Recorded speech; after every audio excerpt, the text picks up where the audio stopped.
Hello students, I am Kalpana Mishra and welcome back to my YouTube channel. Students, इसके पहले जो videos थी उसमें हमने थ्री पार्ट्स कंप्लीट कर लिए हैं। आई होप आपको वो अच्छे से समझ आ गए होंगे, और अगर आपने वो पार्ट्स नहीं देखे हैं तो पहले आप उसको सीरियल वाइज देखें, तभी आपको सारा कुछ समझ आएगा। आप चैनल पे जाके प्लेलिस्ट चेक करो क्लास 10 साइंस की, उसमें चैप्टर 1, 2 सब सीरीज़ से मिल जाएगा। और या फिर आप सिर्फ क्लास 10 साइंस चैप्टर 2 देखो तो उसको आप सीरीज़ वाइज वीडियोस मिल जाएगी। आप उसको प्रॉपरली सीरीज़ वाइज देखोगे जब प्रीवियस वीडियो को, तो ही आगे आपको समझ आएगा। ठीक है, तो चलिए स्टार्ट करते हैं अगला टॉपिक आज का। आज हमारा टॉपिक है what happen to an acid और a base in a water solution. क्या होता है जब एसिड और बेस जो होता है वो वाटर सोल्यूशन में होता है। ठीक है, तो इसके लिए एक एक्टिविटी दी है आपको, तो ये एक्टिविटी समझना आपको ज़रूरी है। सबसे पहले देखो आपको क्या दिया हुआ है, एक टेस्ट ट्यूब यहाँ पर दे दी है। ठीक है, यहाँ पे टेस्ट ट्यूब में आपको डाल दिया जाता है यहाँ पे वाटर। ठीक है, वाटर में आपको drop by drop concentrated H2SO4 means sulphuric acid. और कंसनट्रेटेड का मतलब क्या होता है, बहुत ज़्यादा हार्ड। ठीक है, अब इसको हमने टेस्ट ट्यूब को देखो टोंग से पकड़ रखा है ताकि हमारे हाथ पे कोई भी एसिड की ड्रॉप्स ना गिरे। ठीक है, और इसमें डाला हुआ है सोडियम क्लोराइड। अब जब इसमें बेटा रिएक्शन हो रही है ना, अब हमें देखना है कि इसका नेचर क्या है। ठीक है, इसके लिए क्या है, दूसरी टेस्ट ट्यूब जब इसकी रिएक्शन हो रही है तो इस टेस्ट ट्यूब में हमने ऊपर कॉर्क लगा दिया है और यहाँ पर एक डिलीवरी ट्यूब लगा दी है। अब यहाँ से जो गैस निकल रही है ना, यहाँ पर हमने ड्राई लिटमस लिया हुआ है। ड्राई लिटमस मीन्स बिल्कुल सूखा है, और यहाँ से निकल क्या रही है, गैस निकल रही है। ठीक है, तो जब हम ड्राई लिटमस के पास लेके जाएंगे ना, तो ये यहाँ तो आपको कलर चेंज दिखाई दे रहा है, बट कलर चेंज नहीं होगा जब ड्राई लिटमस होगा।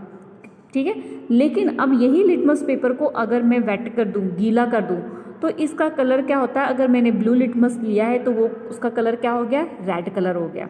ठीक है, अब ड्राई था तो उस टाइम ये लिटमस क्यों नहीं रेड हुआ।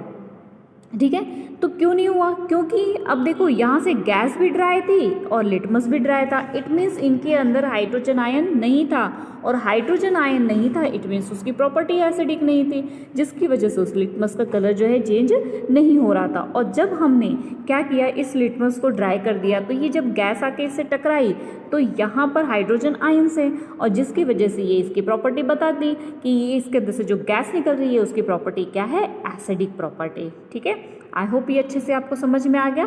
तो इट मीन्स इसमें से कौन सी गैस प्रोड्यूस हुई है, हाइड्रोक्लोरिक गैस। ठीक है, जो कि क्या कर रही है, इस लिटमस वेट लिटमस के कलर को चेंज करिए। जब ये लिटमस ड्राई था तो कलर चेंज नहीं हुआ था। क्यों नहीं हुआ था, क्योंकि हाइड्रोजन आयंस जो थे इसके पास नहीं थे, लेकिन दोनों ही ड्राई थे तो उसमें हाइड्रोजन आयंस नहीं थे। जब हमने लिटमस को गीला कर दिया, वेट कर दिया, तो उसमें हाइड्रोजन आयंस आ गए, और जो कि उसके कलर को फिर क्या करता है, वो चेंज कर देता है। ठीक है, तो ये एक्टिविटी में हमने ये देखा।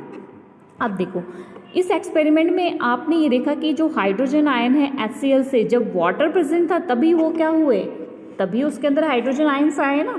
ठीक है, तो जब भी वाटर इसके साथ होगा तभी उसमें क्या होंगे, हाइड्रोजन आयन आएंगे। तो HCl की अगर हमने वाटर के साथ रिएक्शन की तो कौन सा बनता है, H3O पॉजिटिव, और Cl क्या होता है, नेगेटिव। ठीक है, अब जो H3O है इसको क्या बोलते हैं, हाइड्रोनियम आयन। ये भी किस में होता है, एसिड में। एसिड में दो आयन्स होते हैं, हाइड्रोजन आयन्स भी होते हैं और हाइड्रोनियम आयन्स भी। ठीक है, तो यहाँ पर जब हम HCl की H2O के साथ रिएक्शन करा रहे हैं तो हाइड्रोनियम आयन और क्लोरीन हो आ रहा है। ठीक है, तो hydrogen ion can not exist along. Hydrogen जो आयन होता है हमेशा अकेले नहीं एग्जिस्ट होता है, but they exist after combining with water. जब ये वाटर के साथ कंबाइन होता है तभी एग्जिस्ट होता है। ठीक है, hydrogen ion must always be show as the hydrogen और हाइड्रोनियम आयन। ठीक है, दोनों ही एक चीज़ है, हाइड्रोजन आयन और हाइड्रोनियम आयन।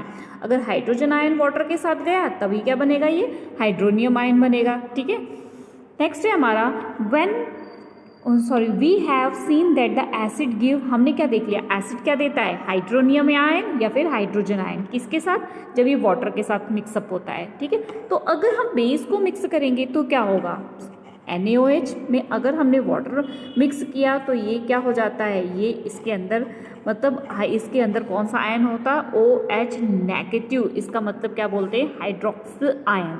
ठीक है, तो इसमें आपने क्या कंक्लूजन निकाला, पहले चलो यहाँ रिएक्शंस देख लेते हैं। 2 रिएक्शन, एक तो ये हो गई सोडियम हाइड्रोक्साइड की, दूसरी रिएक्शन आपको यहाँ दे रखी है कि KOH क्या है, पोटेशियम हाइड्रोक्साइड। ठीक है, अब यहाँ पर K अलग हो गया, OH अलग हो गया, मैग्नीशियम हाइड्रोक्साइड Mg अलग हो गया, OH अलग हो गया, मीन्स बेस में क्या जनरेट हो रहा है, हाइड्रोक्साइड आयन। तो अब base which are soluble in water can not alkalies. ठीक है, जो मतलब बेस ऑलमोस्ट क्या होते हैं, जो बेस जो है वाटर में सॉल्युबल हो जाते हैं। ठीक है, जो बेस वाटर में सॉल्युबल होते हैं उनको बोलते हैं एल्कलीज। ठीक है, और सभी बेस जो है वाटर में सॉल्युबल नहीं होते, लेकिन जो सॉल्युबल हो जाते हैं उन्हें हम एल्कलीज बोलते हैं। अगर एल्कलीज कहीं आए तो आप समझ जाओ कि वो किसके साथ डिसॉल्व है, वो वाटर के साथ डिसॉल्व बेस है। ठीक है, all base do not dissolve water. अभी मैंने आपको बताया कि सारे बेस जो है वाटर में डिसॉल्व नहीं होते, बट क्या होते हैं, कुछ डिसॉल्व हो जाते हैं। और बेस क्या होता है, सॉपी टच होता है, बिटर होता है, क्रोजिव होता है। कभी भी इसे हमें टेस्ट नहीं करना चाहिए, हमें टच नहीं करना चाहिए, ये हमें क्या पहुंचा सकता है, नुकसान पहुंचा सकता है। ठीक है, अब इतना जो पार्ट हमने पढ़ा इसमें क्या कंक्लूजन निकाला आपने। ठीक है, जो हमने ऊपर पढ़ा और ये जो पार्ट पढ़ा इसमें हमने ये कंक्लूजन निकाला है कि एसिड के अंदर एक तो हाइड्रोजन आयन होता है और दूसरा क्या होता है, हाइड्रोनियम आयन होता है। ठीक है, और बेस के अंदर कौन सा आयन होता है, हाइड्रो ऑक्साइड आयन। ठीक है, जो कि हमेशा नेगेटिव होता है, और एसिड में क्या होता है, पॉजिटिव। ठीक है, ये कंक्लूजन हमने निकाला इस पॉइंट से। अब देखिए, now as we have identified that all acid generate hydrogen ion, all base generate hydroxyl ion, we can view the neutralization reaction as follow। ठीक है, अब हमने देखा कि हर एक एसिड हाइड्रोजन आयन दे रहा है और हर एक बेस हाइड्रोक्साइड आयन दे रहा है। ठीक है, तो अब एसिड और बेस अगर रिएक्शन करता है तो क्या निकालता है, सॉल्ट एंड वाटर। वो कैसे, देखो यहाँ पर दिया है कि अगर हम ले लेते हैं, एक H लिया है और एक OH लिया है, मीन्स ये क्या है, एसिड है और ये क्या है, बेस है। X और M का मतलब कोई भी एसिड है X और कोई भी बेस जो है M है। तो अब क्या होता है, यहाँ पर आप देखोगे सॉल्ट, मीन्स ये M जो है, ये M जो है वो किसके साथ जुड़ गया, X के साथ जुड़ गया। आगे जो ये OH है और ये H है, ये मिल करके ये बना लिया HOH। It means H2O, 2 hydrogen है ना, तो ये क्या बन गया, H2O। ठीक है, और क्या रह गया हमारे पास, एक हाइड्रोजन आयन और एक हाइड्रोक्सिल आयन। ठीक है, समझ गए ना आप इन चीज़ों को कैसे समझ गए। यहाँ पर देखो, ये एसिड था और ये बेस था। ठीक है, इन दोनों ने मिलकर के H2O बनाया। ठीक है, HOH में H पॉजिटिव और OH नेगेटिव। ठीक है, ये देखो H पॉजिटिव OH नेगेटिव, और ये किससे फॉर्म हुआ है, ये वाटर से फॉर्म हुआ है, H2O से फॉर्म हुआ है। ठीक है, नेक्स्ट एक्टिविटी देखते हैं हम। इस एक्टिविटी में आपको क्या दिया गया है, एक बीकर दे दिया। ठीक है, 10 ml उसमें वाटर डाल दिया है और उसके अंदर कुछ ड्रॉप डाली है H2SO4। H2SO4 क्या है, एसिड है। ठीक है, उसको स्लोली क्या किया, स्वेरल किया, और उसके बाद जब हम उसको टच करेंगे, एसिड डालेंगे और फिर बेस भी डालेंगे, तो हम उसको टच करेंगे तो हम देखेंगे क्या है उसकी, वो एक्सोथर्मिक रिएक्शन है या फिर एंडोथर्मिक रिएक्शन है। ठीक है, तो अब इस प्रोसेस में हम क्या कर रहे हैं कि इस प्रोसेस में डिसॉल्व कर रहे हैं एक एसिड और बेस को वाटर के साथ, तो उसमें क्या होती है, एक्सोथर्मिक होती है। ठीक है, ये क्या होता है, जब पहले एसिड होता है ना, हम कंसनट्रेटेड एसिड की बात कर रहे हैं। कंसनट्रेटेड एसिड मीन्स बहुत हाई लेवल का एसिड होता है। ठीक है, the acid must always be added slowly to water. अब एसिड अगर यहाँ पर लिया है और उसके अंदर हम क्या मिला रहे हैं, वाटर मिला रहे हैं। ठीक है, तब वो उसकी कंसनट्रेशन कम होती है। समझ रहे हैं आप मेरी बात, कि देखो अगर हमने इसके अंदर क्या ले लिया है, एसिड, कोई भी एसिड ले लिया, H2SO4। ठीक है, ये कौन सा है, ये कंसनट्रेटेड है। कंसनट्रेटेड मीन्स बहुत ज़्यादा हार्ड, बहुत ज़्यादा स्ट्रॉन्ग। ठीक है, इस स्ट्रॉन्ग एसिड को जो हमने इसके अंदर लिया है, इसको कम स्ट्रॉन्ग करना है, थोड़ा सा वीक एसिड करना है हमें। तो इसके लिए हमने इसमें क्या डालना है, हमने डालना है इसमें वाटर। ठीक है, और एकदम से वाटर नहीं डालना है, ड्रॉप बाय ड्रॉप वाटर डालना है, नहीं तो ये क्या होगा, सारा स्प्लैश हो जाएगा, बाहर को आ जाएगा और आपके ऊपर गिर जाएगा और आप जल सकते हो। ठीक है, तो हमने क्या देखा, स्ट्रॉन्ग एसिड को वीक एसिड बनाना है तो हम उसके अंदर क्या डाल रहे हैं, वाटर डाल रहे हैं। कैसे डाल रहे हैं, थोड़ा थोड़ा। स्ट्रॉन्ग एसिड को हम कंसनट्रेट बोल रहे हैं और जो वीक एसिड होता है उसको हम डिल्यूट बोलते हैं, ठीक है। जब हम वाटर मिला देते हैं तो वो क्या हो जाता है, डिल्यूट हो जाता है। तो ये क्वेश्चन भी है आपका, तो उसमें यही है कि क्या आप एसिड को डिल्यूट करने के लिए, कॉन्सेंट्रेट एसिड को डिल्यूट करने के लिए एसिड को वाटर में डालेंगे या फिर वाटर को एसिड में। देखो अगर यहाँ पर वाटर है, ठीक है, और इसमें हम एसिड डाल रहे हैं तो ये तो बहुत तेज़ी से रिएक्शन हो जाएगा, H2SO4 सॉरी। अगर हम एसिड डाल रहे हैं तो बहुत तेज़ी से रिएक्शन होगा, और तेज़ी से रिएक्शन होगा तो बहुत तेज़ी से बाहर ये स्प्लैश हो सकता है, टेस्ट ट्यूब टूट सकती है और हमें हार्म पहुंचा सकता है, ठीक है। तो इसलिए हमें क्या करना है, हमने टेस्ट ट्यूब में एसिड लेना है और ड्रॉप बाय ड्रॉप जो है इसमें धीरे धीरे वाटर मिलाना है और इसको हिलाते जाना है, ठीक है। तो कंसनट्रेट एसिड को हम इस तरीके से डिल्यूट करते हैं। Concentrate acid means strong acid और डिल्यूट एसिड मीन्स जो थोड़ा सा हम उसको क्या कर चुके हैं, वीक कर चुके हैं, ठीक है। नेक्स्ट, अगर हम एसिड और बेस को मिक्स कर रहे हैं तो हमें पता है एसिड के अंदर कौन सा आयन होता है, H3O पॉजिटिव, और OH नेगेटिव किस में होता है, बेस में होता है, ठीक है। The process is called diluting acid और base in said to be dilute. देखो अगर बेस है, बेस के अंदर हम वाटर डाल रहे हैं तो वो भी डिल्यूट हो रहा है, एसिड के अंदर वाटर डाल रहे हैं तो वो भी क्या हो रहा है, डिल्यूट हो रहा है। तो यहाँ हमने पढ़ लिया कि कैसे हम एसिड को डिल्यूट कर सकते हैं, कंसंट्रेशन का मतलब क्या होता है और डिल्यूट का मतलब क्या होता है। अगर आपको ऐसा लिखा आ जाए, ठीक है, HCl, अगर ऐसा लिखा आ जाए आपको डिल्यूट और HCl, तो आप समझोगे ना इसमें कि ये क्या है, स्ट्रॉन्ग एसिड है और ये क्या है, ये थोड़ा सा उससे वीक है, ठीक है। तो ये चीज़ आपने यहाँ पर आज समझ लिया। इसके बाद कुछ क्वेश्चन है, ये क्वेश्चन हम बाद में इकट्ठा करेंगे, ठीक है। अब यहाँ पर अगला टॉपिक है आपका, हाउ स्ट्रॉन्ग आर एसिड और बेस सॉल्यूशन। एसिड और बेस सॉल्यूशन जो है कैसे स्ट्रॉन्ग होते हैं, ठीक है। तो अब we now how acid base indicator can be used. हमने एसिड बेस इंडिकेटर का यूज़ करके ये तो पता लगा लिया कि कौन सी चीज़ एसिड है और कौन सा बेस है, ये प्रीवियस लेक्चर में हमने पता कर लिया ना, ठीक है। उसके बाद हमने ये भी देख लिया कि कंसंट्रेशन के अकॉर्डिंग देख लिया है कि कंसंट्रेट हो, अगर हाइड्रोजन आयन ज़्यादा हो, हाइड्रोक्सिल आयन ज़्यादा हो तो वो क्या होता है, कंसंट्रेशन होती है, मीन्स हार्ड होता है, स्ट्रॉन्ग होता है। लेकिन हम उसके अंदर पानी डाल के जब उसको स्ट्रॉन्गनेस कम कर देते हैं तो वो क्या हो जाता है, वीक हो जाता है। तो अब कैसे जज करेंगे कि कौन सा एसिड स्ट्रॉन्ग है और कौन सा हमारा जो है वीक है। तो इसके लिए अब वीक एसिड में क्या होगा, हाइड्रोजन आयन जो है वो क्या होंगे, कम होंगे, और स्ट्रॉन्ग में हाइड्रोजन आयन क्या होंगे, ज़्यादा होंगे। इसी तरीके से वीक बेस में हाइड्रोक्साइड आयन क्या होंगे, कम होंगे, और स्ट्रॉन्ग एसिड में हाइड्रोक्साइड आयन क्या होंगे, ज़्यादा होंगे, ठीक है। तो अब क्या करना है, इसको देखने के लिए कि किस में ज़्यादा हाइड्रोजन आयन है और किस में नहीं है, तो इसके लिए यूज़ किया जाता है एक इंडिकेटर का जिसका नाम है यूनिवर्सल इंडिकेटर, ठीक है। यूनिवर्सल इंडिकेटर जो है सारे इंडिकेटरों का मिक्सचर होता है और ये क्या करता है, डिफरेंट जो कंसंट्रेशन होती है हाइड्रोजन आयंस की सॉल्यूशन में वो हमें बताता है, हमें उससे पता चलता है, ठीक है। तो एक स्केल है जिसमें हाइड्रोजन की कंसंट्रेशन का पता लगाता है, उसे बोलते हैं पीएच स्केल, और यही क्या है, यूनिवर्सल इंडिकेटर। कई बार ये क्वेश्चन आपको आता है, ये आपको पता होना चाहिए, यूनिवर्सल इंडिकेटर क्या होता है, पीएच स्केल, ठीक है। इसमें पीएच में पी का मतलब होता है पोटांस, ठीक है, जो जर्मन वर्ड से है, ठीक है, और एच का मतलब क्या होता है, हाइड्रोजन, मीन्स या हम बोल सकते हैं पावर ऑफ हाइड्रोजन, ठीक है। पावर ऑफ हाइड्रोजन को हम इससे पता लगा सकते हैं। अब देखो कैसे पता लगाएंगे। जनरली जो वीक एसिड होता है उसकी मेजरमेंट हमेशा 0 आएगी, ठीक है, 0 से आगे जाता जाएगा, सॉरी, जो स्ट्रॉन्ग एसिड होता है वो 0 पे होता है, ठीक है। मीन्स अगर आप ये पूरी जो स्केल है ना, ये 0 से वेरी एसिड होता है और एक 14 होता है, वहाँ पे वेरी एल्कलीन होता है, ठीक है। और फिर उसके बाद क्या होता है, pH should be through the simply as the number of which indicated the acid or base। अब हम इससे पता लगा सकेंगे कौन सा एसिड है और कौन सा बेस है। Higher hydronium ion concentration, lower pH value, जिसका हाइड्रोनियम आयन जितना ज़्यादा होगा उसकी pH वैल्यू उतनी क्या होगी, कम होगी, ठीक है। तो pH स्केल में जो है हमारा न्यूट्रल अगर सॉल्यूशन होगा, ये चीज़ आपने याद रखनी है, ठीक है। ये चीज़ आपके एग्जाम में कई तरीके से पूछी जा सकती है, इसलिए आपको पता होना चाहिए।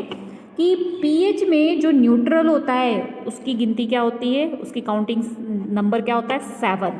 अगर वैल्यू आपकी लेस देन 7 है पीएच स्केल पर तो इसका मतलब वो सॉल्यूशन आपका क्या है, एसिड है। और वो वैल्यू अगर आपकी 7 से 14 के बीच में है, इट मीन्स उसके अंदर कौन से आयन से, हाइड्रोक्साइड आयन है, मीन्स OH नेगेटिव आयन से।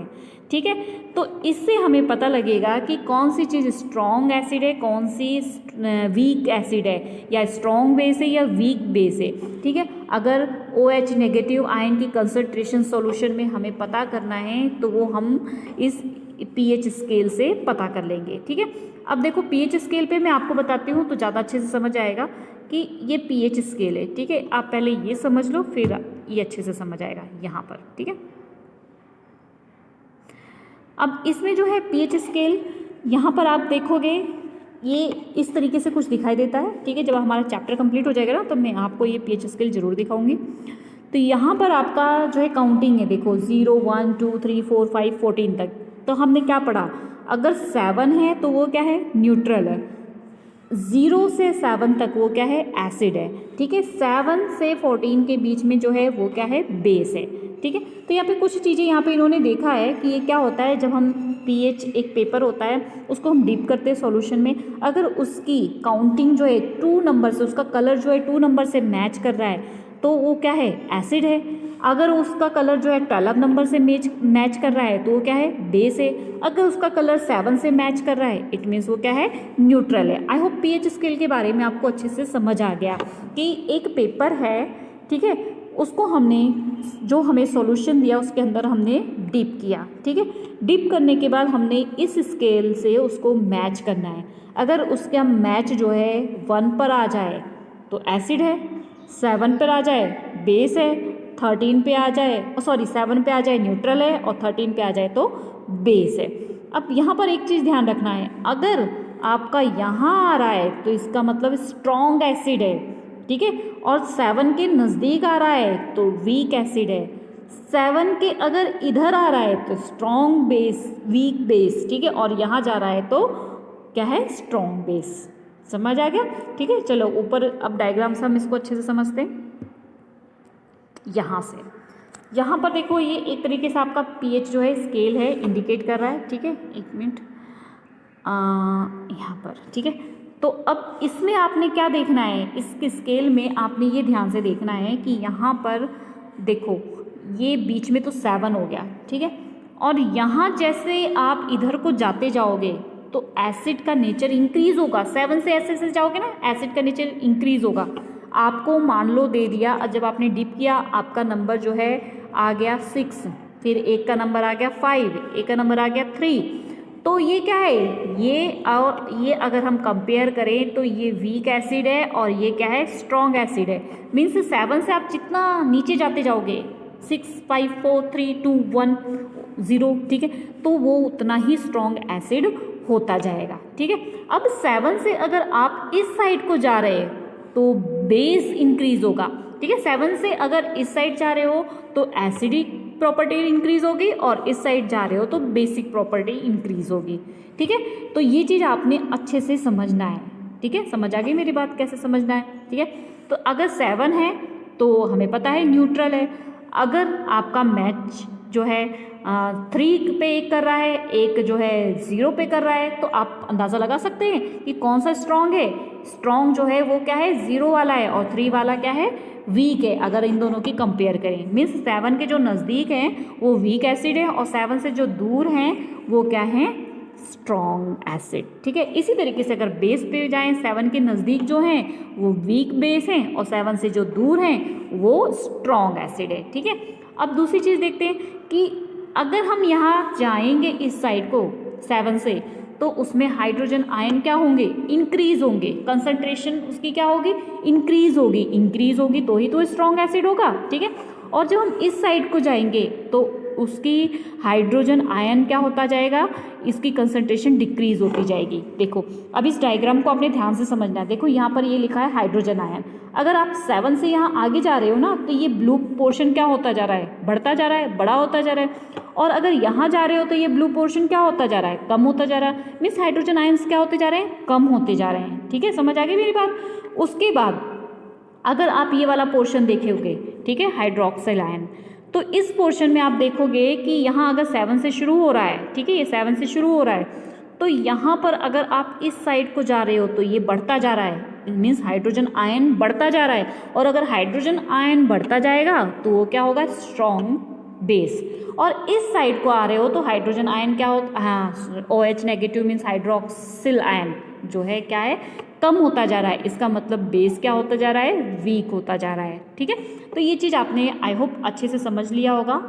तो अगर कोई प्रॉब्लम है तो मुझे ज़रूर बताना। ठीक है, अब आपके लिए क्वेश्चन है, आपने कमेंट में बताना है कि अगर हमने कोई पीएच को डिप किया पेपर को और उसका कलर जो है मैच कर गया 1 से, तो वो क्या है, एसिड और बेस और न्यूट्रल। ठीक है, तो आपने ये बताना है कमेंट में। ठीक है, तो ये चीज़ आपने समझ ली, ये मैंने बहुत अच्छे से आपको समझा दिया। अगर फिर भी कोई डाउट्स है तो मुझे पूछ लेना, ठीक है, कमेंट कर देना, तो मैं आपके डाउट्स क्लियर कर दूंगी। उसके बाद अगला टॉपिक है हमारा importance of pH in everyday life. अब हमारी वीडियो बड़ी हो रही है तो ये टॉपिक हम नेक्स्ट वीडियो में पढ़ते हैं। और वीडियो अगर समझ आई हो, आपको समझ आएगी, आप उसको ध्यान से समझोगे तो समझ आएगी। मैंने बहुत अपना जो है अच्छे से समझाने की कोशिश की है आपको। ठीक है, तो वीडियो को लाइक कर देना और अगर चैनल पे नए हैं तो चैनल को सब्सक्राइब कर देना और बेल आइकन को दबाना मत भूलना ताकि वीडियो का नोटिफिकेशन आपके पास तक पहुंच जाए। ठीक है, मिलते हैं नेक्स्ट वीडियो में।